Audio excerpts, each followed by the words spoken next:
నమస్కారం. గుణశేఖర్ గారు మొదటి సినిమా లాఠీ,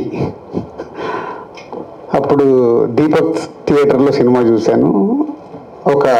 ఆ రోజుల్లో ఒక ఫ్రెష్ కాన్సెప్ట్తో ఆ లైటింగ్ కానీ సౌండ్ కానీ అద్భుతంగా డిజైన్ చేసి మొదటి సినిమా చేశారు.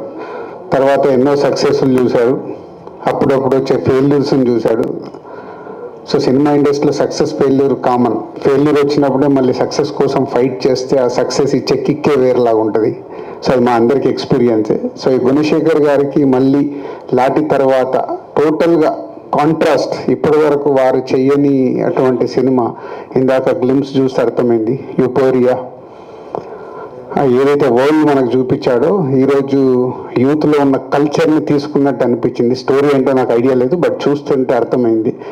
ఈరోజు నైట్ లైఫ్ కానీ, ఆ డ్రగ్స్ కానీ, సో ఇప్పుడు జరుగుతున్న ఇన్సిడెంట్స్లు కానీ అవన్నీ చూసి యూత్ మీద తీసినట్టుగా ఆ వరల్డ్ కనిపిస్తుంది. So all the best Gunasekhar garu and Neelima and new team.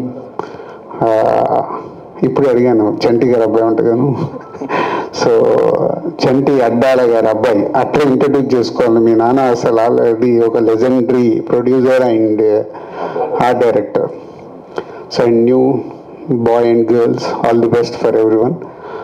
Cinema ఇండస్ట్రీలోకి వస్తున్నారు, గుడ్ సక్సెస్ అవుతూ ముందుకు వెళ్తూ ఉంటారు. సో సక్సెస్ కోసం ప్రయత్నం చేస్తూ ఉండండి. Thank you.